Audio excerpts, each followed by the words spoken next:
Mesdames et messieurs, bonjour. Je reviens encore vers vous aujourd'hui. C'est parce que nous allons prendre, c'est pas parce que, nous allons prendre au mot Monsieur Oligui. Nous allons prendre au mot Monsieur Oligui concernant le message qu'il a véhiculé au travers, non seulement sur le plan national au Gabon, mais aussi qui s'est répandu dans les réseaux sociaux et dans les médias. Vous voyez ce que je veux faire, non? Voilà, en voilà quelqu'un qui est vraiment dans l'ambivalence. Vous voyez ce que je veux dire, non? En voilà quelqu'un qui souffre vraiment d'ambivalence. Vous voyez ce que je veux dire, non? C'est le même qui enferme à tour de bras les journalistes. Vous voyez ce que je veux dire? C'est le même qui a assassiné un journaliste à Bibi Balou. C'est le même qui a enfermé un premier journaliste. On est monté au créneau, il a été libéré. Ensuite, maintenant, il y a Harold Lecat qui a été enfermé. Mais Monsieur Oligui, quand il a besoin de faire un portrait, vous voyez ce que je veux dire, non? Pour faire le portrait qu'il y a derrière son dos, hein? Pour faire le portrait qu'il y a dans le dos de toutes les administrations gabonaises, il a dû bien se plier aux exigences photographiques. Vous voyez ce que je veux dire, non? Oui. Parce que une photo qui va devenir un plan, qui va porter, qui va devenir un plan pendant des années dans un mur, ça se fait pas comme ça du jour au lendemain. Vous voyez ce que je veux dire, non? Le photographe essaye plusieurs plans, plusieurs angles sont étudiés. Vous voyez ce que je veux dire, non? Pour pouvoir réaliser la meilleure photo, la meilleure photographie qu'on pourra mettre dans un cadre et le mettre ensuite au mur pour que tous ceux qui rentrent dans les administrations sachent que dans cette république bananière, il y a un président. Est-ce que vous voyez ce que je veux dire? Oui, quand le photographe fait des photos, il fait des plans. C'est des plans de photos d'abord. Vous voyez ce que je veux dire, non? Il fait plusieurs photos, on fait plusieurs cadrages. Vous voyez ce que je veux dire? Ensuite, on choisit l'une des meilleures. Non seulement on va choisir l'une des meilleures, mais on va encore, comment dire ça? On va encore la proposer au demi-dieu qui est Brice Clotaire Oligui Nguema. Vous voyez ce que je veux dire, non? Oui. Parce que après que le photographe ait fait des plans sur les photos et fait tous les angles, il met tous les angles de cette photo, il va falloir étudier quelle est la photo qui ressort le mieux, quelle est la photo qui a plus de luminosité, qui donne plus d'envergure et qui va bien se mettre dans un cadre. Vous voyez ce que je veux dire? Donc, qui va bien renvoyer l'image qu'on veut faire véhiculer au travers non seulement des administrations, des lieux où on s'y trouve, dans les lieux publics, pour pouvoir représenter la photo du demi-dieu qui est Brice Clotaire Oligui Nguema. Vous voyez ce que je veux dire, non? Oui. Je crois que là, Monsieur Oligui s'y plie. Et oui, je ne pense pas qu'il dit au photographe, allez-y voir ailleurs, circuler, il n'y a rien à voir. Là, Monsieur Oligui ne fait pas mauvaise fortune, bonne figure. Vous voyez ce que je veux dire? Non, non. Là, il ne fait pas mauvaise fortune. Il se plie au plan du photographe parce que le photographe fait une planche.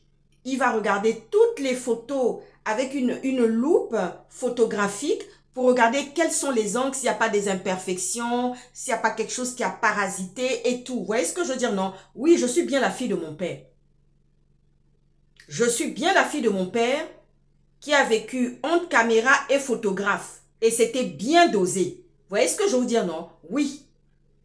Parce que si ça n'avait pas été bien dosé, ben je serais sortie de mauvaise manière. Mais là, au moment où je suis sortie, c'est-à-dire au moment où je suis sortie même, c'est l'idéal. C'est parfait. C'est ce que me dit la directrice de la fondation de mon papa à New York. Elle me dit, le timing est parfait. Votre sortie médiatique, maintenant, c'était le très beau moment. Avant, ce n'était pas possible. Vous voyez ce que je veux dire? Non, oui. parce que j'ai fait carrière, j'ai fait plein de choses en même temps, j'ai fait mes enfants, j'étais aussi avec mon mari. Vous voyez ce que je veux dire, non? Tout ce que ça implique. Aïe,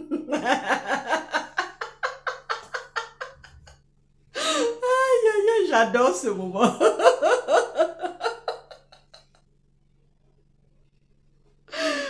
Elsa, j'adore ce moment. J'adore vraiment ce moment. C'est un moment vraiment magnifique. Vous voyez ce que je veux dire, non? Oui, parce que le timing, il est parfait. Vous voyez ce que je veux dire, non? Si j'étais sortie avant, ça n'allait pas le faire. Vous voyez ce que je veux dire, non? Ça n'allait pas le faire. J'y pense tous les jours. Je me dis, mon Dieu, le jour où elle m'a sorti ça, la directrice de communication de la fondation de mon papa, de notre papa à New York, elle m'a dit comme ça, le timing est parfait. Vous voyez ce que je veux dire? Oui, je n'ai pas mes enfants, j'allais pas craindre pour... non, j'allais pas... Vous voyez ce que je veux dire? Non, j'allais pas craindre pour mes enfants. Là, je ne crains pas pour mes enfants parce que toute la sécurité de mes enfants, elle est assurée. Vous voyez ce que je veux dire? Non. Mais par contre, si j'étais sortie très tôt, vous voyez ce que je veux dire? Non. Pendant que mes enfants sont encore à l'école primaire, de gauche à droite, maintenant ils sont grands, ils sont dans les hauteurs. Donc ça, c'est autre chose. Vous voyez ce que je veux dire? Non. Mais s'ils étaient encore à l'école primaire, je suis une maman lionne, une maman poule. Oh là là, ça allait surchauffer énormément.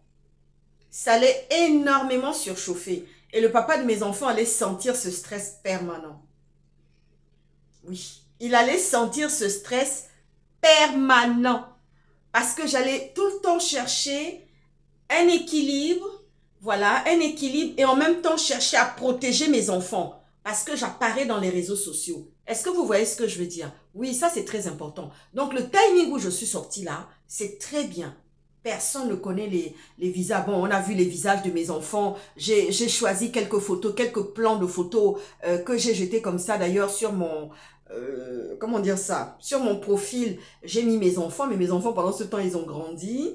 Ils ont encore d'autres visages et tout. Donc, voilà, je m'en inquiète pas. Mais je ne viendrai pas tous les jours comme ça, avec des plans de photos, venir jeter ça dans les réseaux sociaux par rapport à mes enfants. Est-ce que vous voyez ce que je veux dire? C'est ce que j'ai de chair. Oui, c'est ce que j'ai de chair. Hey, maman Nangaï, hey, Seigneur, merci beaucoup de... Yako. Oui, c'est ce que j'ai de chair. C'est ce que j'ai de chair. Et je sais pourquoi je dis ça. C'est ce que j'ai de très cher. Ce sont mes enfants. C'est pas ce que je possède. Voilà. C'est pas mes sacs de luxe, c'est pas mes Louboutins, c'est pas toutes mes toilettes, tous mes bijoux et tout ça là. Non, non, non, non, ce n'est pas ça. Ce n'est pas ça. Ce que j'ai de plus cher là, ce sont mes enfants. Parce qu'il faut porter grossesse et puis il faut aller accoucher.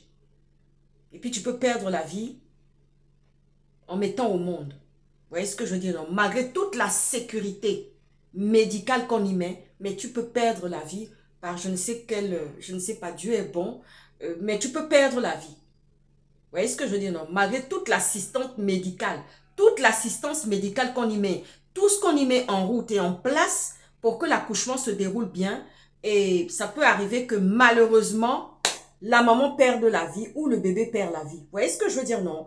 Donc, vraiment, je bénis l'Éternel et je rends grâce à Dieu pour ça. Donc, je venais aujourd'hui, c'était pour dire un mot à Oligui, à Monsieur Oligui, pour lui dire que la terre est sacrée. La terre est sacrée.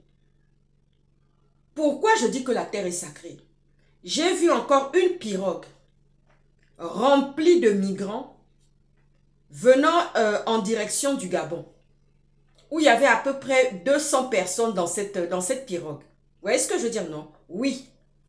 Quand j'ai parlé de submersion migratoire, oh là là là là là là là là là là, j'ai senti mes oreilles siffler.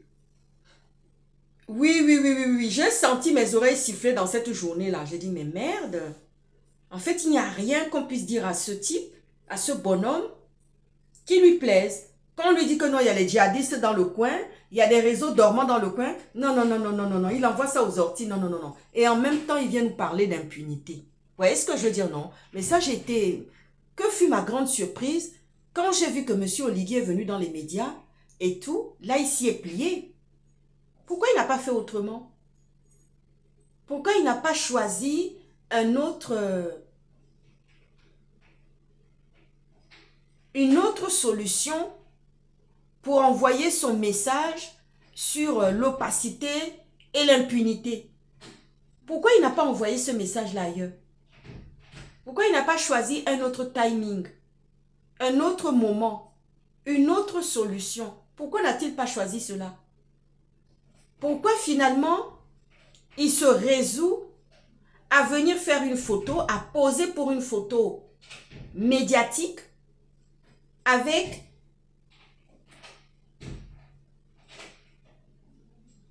un sujet bien implanté? Vous voyez ce que je veux dire, non? Oui. Avec un sujet bien implanté. Oui. Avec un sujet bien implanté. Comment c'est possible? Vous voyez ce que je veux dire, non? Comment c'est possible, Oligui? Comment Oligui fait? Parce qu'il n'aime pas les journalistes, il n'aime pas les médias en général, il les aime pas. Et ça, c'est quelque chose qui n'a pas seulement sorti que dans sa barbe, c'est une manière de parler. Vous voyez ce que je veux dire, non? C'est quelque chose qui est ancré dans son cœur, c'est quelque chose qui est ancré dans sa chair, c'est quelque chose qui est ancré dans son sang. Mais malgré tout cela, Monsieur Oligui, j'ai vu une pirogue chargée d'au moins une centaine de personnes dedans qui convergeait vers les côtes gabonaises. La photo a circulé, a fait le monde entier. La preuve en est que ma soeur m'a dit, ah bon? La submersion arrive? Ben j'ai dit, tiens, anyway. Je dis oui, la submersion arrive. La submersion migratoire là, que Oligui dit qu'il ne veut pas voir là, et qu'il ne veut pas entendre de ses oreilles là, elle arrive et elle va frapper très fort. Vous savez, c'est pas par racisme, non. C'est pas par racisme, pas du tout. On a dit qu'on était à 18%. Ma soeur qui est aux États-Unis, qui est diplomate aux Nations Unies, m'a dit non. On a dépassé les 18% au Gabon. Nous ne sommes plus aux 18%.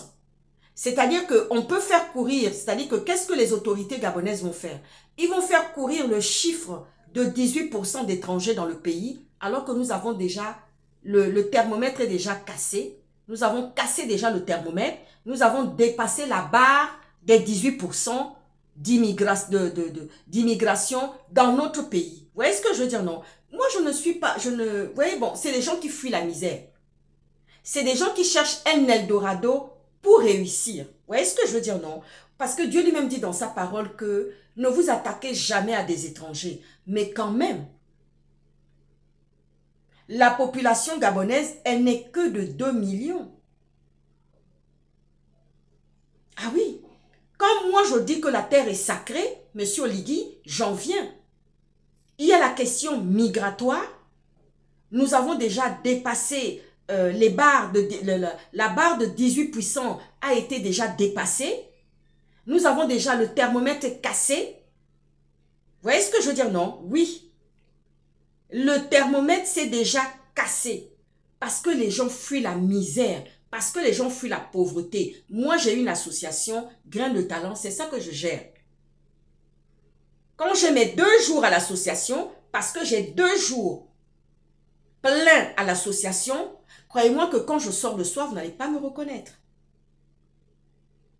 Hein? Et quand je vais à l'association, je ne vais pas avec mes belles toilettes. Ah ben oui.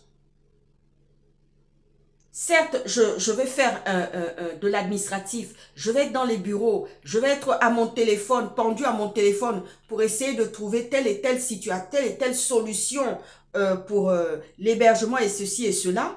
Mais en même temps, je suis au plus près des personnes. Vous voyez ce que je veux dire, non? Pour regarder la situation de santé, regarder ceci, regarder ça. On est au plus près des personnes.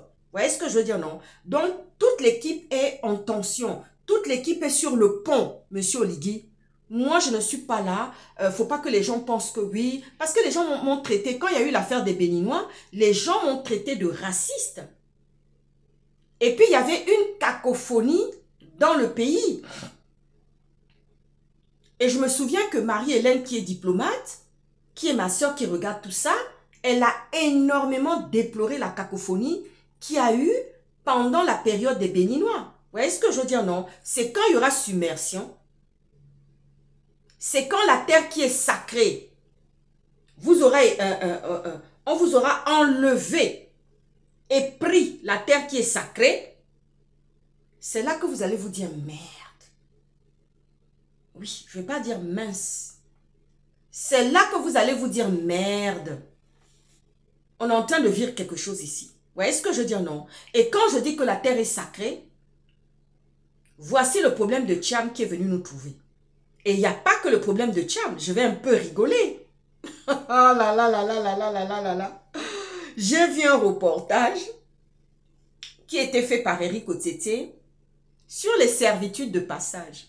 Là, j'ai éclaté de rire. J'ai dit, mon pauvre chou. Aïe, aïe, aïe.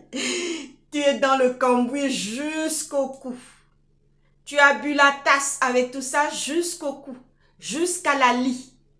Les servitudes de passage qui n'étaient pas une problématique au Gabon par rapport aux anciens qui ne sont plus là, parce qu'il y a beaucoup qui ne sont plus là. Moi, je me souviens, j'entendais comme ça, tu vois quelqu'un comme ça, la personne a expliqué, il dit, ah, tu vois le chemin là où les gens passent là, c'est mon terrain. Ah, ok. Moi, chez mes grands-parents, c'était un domaine. Vous voyez ce que je veux dire, non? On vivait dans un domaine avec un lac. Avec une très belle maison en dur de 10 chambres, avec toutes les commodités. Une superbe, magnifique maison. Que mon grand-père maternel qui était charpentier, parce que mon grand-père maternel, le papa de ma maman, était charpentier. C'était son métier. Il a construit la maison de ses propres mains.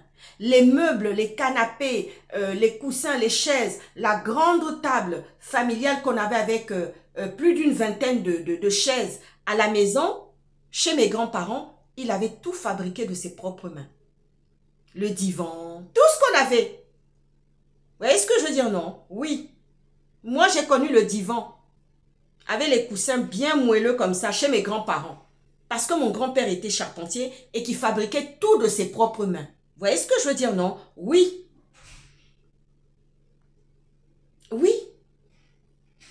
Et je me souviens que dans le domaine de mes grands-parents, ils avaient donné un droit de passage à des voisins qui étaient sur une colline, qui vivaient sur une colline.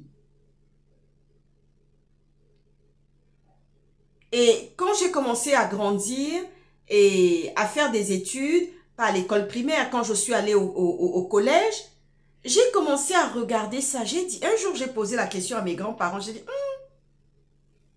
papa, le chemin où passent les gens là, tu leur as donné l'autorisation? Il a dit, ah, ma petite fille là, oh, ma petite fille là avec l'école, elle commence à venir me poser des questions. Il a dit, oui, j'ai donné l'autorisation. Parce que j'ai regardé la configuration, la topographie des lieux. Il m'a dit, oh là là, tu as un regard affûté.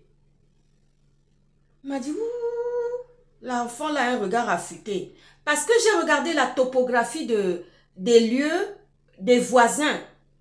Je me suis dit, mais attends, toi tu leur as donné la servitude, le lieu, l'autorisation de passage ici. Mais il y en a plusieurs. Et plus simple, et plus tranquille, et plus commode pour eux que de venir passer dans ton terrain où il y a des arbres fruitiers. Ah mais oui, parce que j'habitais un domaine chez mes grands-parents où il y avait tous les arbres fruitiers que ma grand-mère et mon grand-père avaient plantés. Est-ce que vous voyez ce que je veux dire? Oui. Et puis il m'a demandé comme ça, il m'a dit, mais ça te dérange?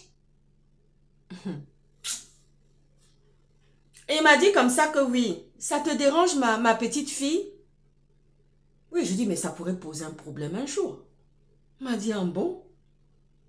Il dit, mais ta mère, tes tantes n'ont jamais rien dit.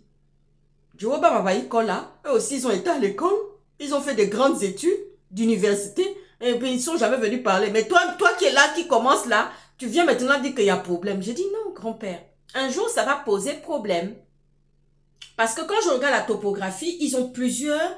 Quand ils passent par chez toi, le chemin est plus long. En passant de l'autre côté, c'est une ligne droite. Donc, les servitudes de passage. Vous voyez ce que je veux dire, non? Mais aujourd'hui, là, quand j'ai vu le reportage d'Eric Otete, hey, où il y avait palabre de servitude de passage, j'ai dit, hey, vos concours, mais là. Le concours, mais là. Le concours, mais là. Câble sous tata povina mao. Les câbles sont sortis. J'ai dit, hey, les Gabonais sont devenus si civilisés maintenant pour venir maintenant créer palabre dans servitude de passage. Servitude de passage qui était quelque chose que non, la personne te dit comme ça, ah ça c'est mon terrain, hein, là où les gens passent là.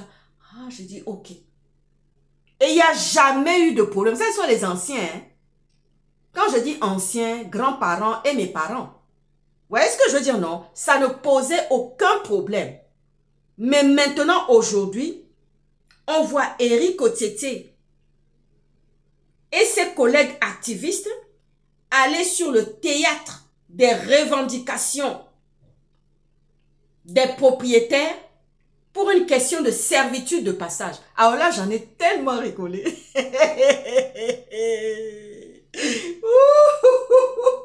Les servitudes de passage que on débattait ici avec en droit.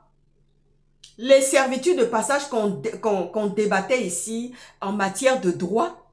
J'ai dit, mon Dieu, hey, j'ai dit, aïe, ils sont civilisés. Le concours, mais là-haut. Le concours, mais là-haut. Oh, et noir, câble-via, oh. J'ai dit, les câble-via sont devenus, ça veut dire que les sauvages, les gens sont devenus civilisés à un point que on vient faire palabre maintenant sur servitude de passage.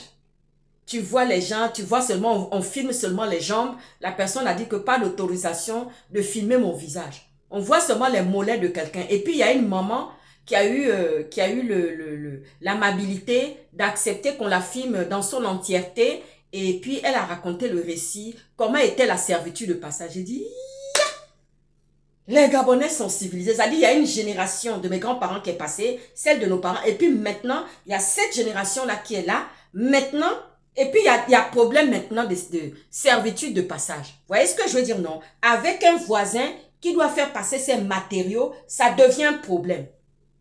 Quelqu'un avait même mis un portail.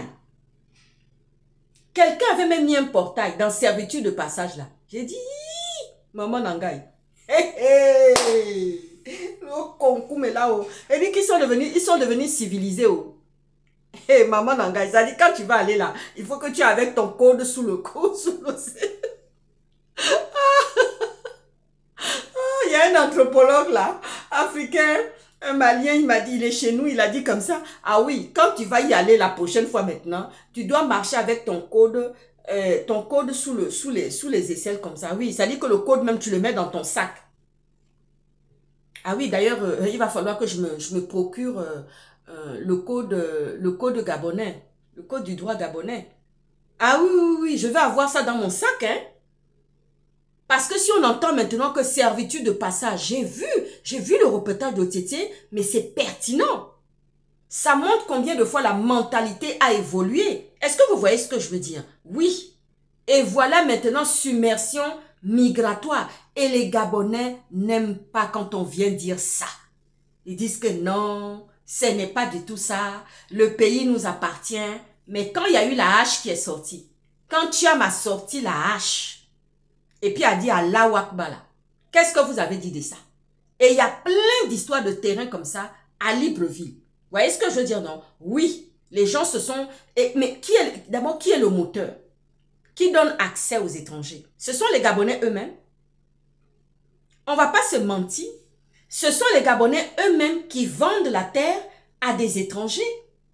Sans comprendre, sans sentir sur le moment que ça pourrait un jour mal tourner, ça pourrait prendre une autre proportion. Est-ce que vous voyez ce que je veux dire? Quand ils le font, c'est sans raisonnement, c'est sans discernement, c'est sans réflexion. Vous voyez ce que je veux dire, non? Ils le font comme ça, sans y réfléchir. C'est la même chose aujourd'hui pour la question de l'immigration qui va venir nous submerger. Et je sais qu'on a déjà dépassé la barre des 18%. Vous voyez ce que je veux dire, non? Oui, la pirogue qui arrivait chargée là, les gens fuient la misère, les gens fuient la pauvreté. Est-ce que vous voyez ce que je veux dire? Oui. Et dedans, Oligui va nous dire qu'il gère. Déjà, il n'arrive pas à gérer les situations des Gabonais du quotidien. Je ne pense pas que c'est cette submersion migratoire que Oligui va pouvoir gérer. Est-ce que vous voyez ce que je veux dire? Oui, ce n'est pas cette submersion migratoire qui va pouvoir gérer. Non, non, non, non, non, non, non, non, non, non, non. Ça, c'est une utopie. Vous voyez ce que je veux dire, non? Oui.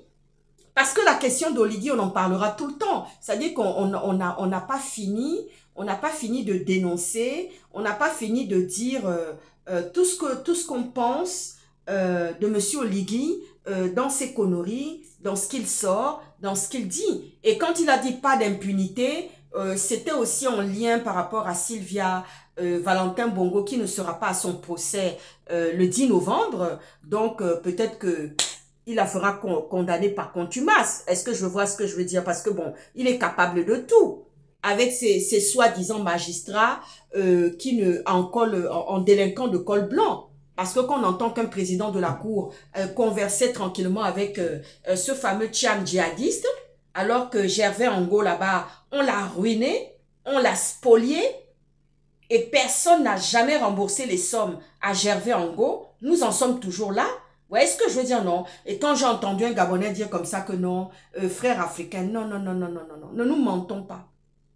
On ne va pas nous mentir. Nous, les Gabonais, là, on ne nous aime pas. Nous sommes jalousés. Nous sommes jalousés. Vous voyez ce que je veux dire, non? Oui. Nous, les Gabonais, là, nous sommes jalousés. Donc, on ne va pas se mentir. Le pays est menacé. Vous voyez ce que je veux dire, non? Le pays est menacé. Et je me souviens qu'un auditeur était venu dans le live de M. Jonas Moulenda dire quelque chose que je pense depuis longtemps, que j'ai vu de mes yeux depuis longtemps, que d'autres personnes aussi, même des Européens, sont venus faire des reportages, l'ont dit, que le pays est menacé par la submersion migratoire. Est-ce que vous voyez ce que je veux dire? Comment Oligui va gérer tout ça? Comment Oligui va gérer tout ça? Comment Oligui va gérer toute cette problématique-là? Comment va-t-il faire? Ça, c'est la question qu'on est en train de se poser au jour d'aujourd'hui. Et Marie-Hélène m'a dit, non, non, non, non, non, non. Les barres des 18% sont déjà, comment dire ça? La barre de 18% a été énormément déjà franchie. Ah oui? La barre de plus de 18% a été déjà franchie dans cette histoire de migration illicite et clandestine au Gabon. Vous voyez ce que je veux dire, non? Oui, maintenant on attend M. Oligui au tournant. On va voir comment il va gérer ça. Parce que les Gabonais ne sont pas nombreux. Les Gabonais ne sont pas nombreux. Il n'a ni le tact, ni l'étoffe, ni la manière de faire pour permettre à ce que les Gabonais aient de l'oxygène. Que les Gabonais puissent souffler. Vous voyez ce que je veux dire, non? Oui, ça c'est très important. Donc tout ça là même, je rigole. Vous voyez ce que je veux dire, non? Oui. Donc, la terre est sacrée, Monsieur Oligui. La terre est sacrée. Parce que vous avez laissé le pourrissement. Cette affaire de Madame Bourdette Alphonsine, de Maman Bourdette Alphonsine, c'est une vieille histoire. Vous êtes venu aux manettes, vous avez pris les manettes du pays, vous avez pris le manche du pilotage du pays, mais vous avez fait comme si ça n'existait pas et vos autorités étaient en train de couvrir. Parce que vous-même, vous êtes dans les cuisses des Sénégalaises. Vous voyez ce que je veux dire, non? Parce que vous-même, vous êtes dans les cuisses de Sénégalaises. Vous pensez qu'un Sénégalais peut permettre ça à un Gabonais là-bas? Jamais. Ni un Béninois, ni un Togolais, ni personne. Monsieur Oligui, chacun sait respecter sa terre. Oui. Et il y a une maman béninoise, elle est moitié béninoise, moitié togolaise comme ça, avec qui je cause souvent au téléphone. Elle dit que, elle m'a parlé en mina. Elle m'a dit, on dirait qu'ils sont un peu maboules au Gabon. Hein. La terre est sacrée. Hein. La terre est sacrée, il n'y a pas à rougir quand il faut défendre sa terre.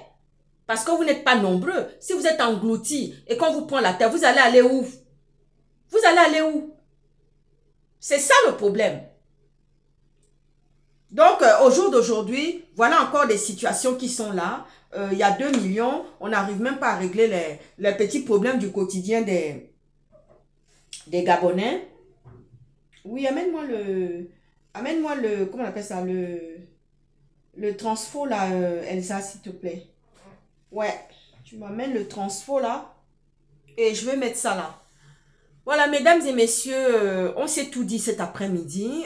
Je voulais juste encore vous dire, bon, pour ceux qui viendront parler de mes paréos, de mes robes paréos que je mets en cette saison-ci, parce que j'ai entendu, quelqu'un est venu mettre un commentaire en disant comme ça, oui, il fallait vous habiller, vous mettre une tenue. Je vais vous apprendre quelque chose. Les grands couturiers qui font les maillots de bain commencent la saison des défilés de mode. Déjà, la conception, elle se fait maintenant.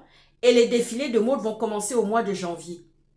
Les salons pour les maillots de bain, pour les paréos, pour les robes paréos, vous voyez ce que je veux dire, non? C'est au mois de janvier, là, quand il fait froid, là. Les gens sont dans manteau, là. C'est là où maintenant les défilés de mode vont se faire. Vous n'avez pas vu ça? Moi, je suis dans le timing de la mode, hein. Ah oui? Je ne mets pas n'importe quoi ni des conneries. Quand je viens mettre quelque chose là, c'est du moment. Vous voyez ce que je veux dire, non? Oui, c'est du moment.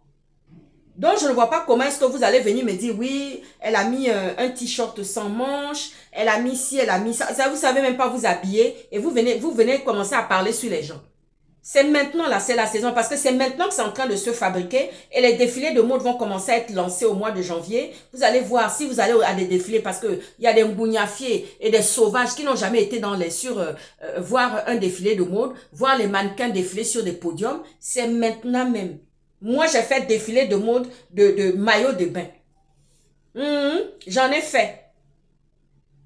Oui, j'ai fait défilé de maillots de bain et des sous-vêtements. On a mis les panneaux, on avait placardé les panneaux. Il y a des panneaux qui ont été distribués comme ça dans la ville de Bordeaux. Des panneaux publicitaires qu'on avait mis comme ça. Oui, j'ai fait des publicités de sous-vêtements. Et quand j'étais étudiante, j'avais commencé ça quand j'étais étudiante. Quand j'ai commencé à faire mes enfants, j'ai pris un peu de rondeur, j'ai arrêté. Je dis, il faut que je perde d'abord tous mes kilos et que je reprenne des rondeurs... comment on appelle ça? Des rondeurs qui rentrent dans les clous.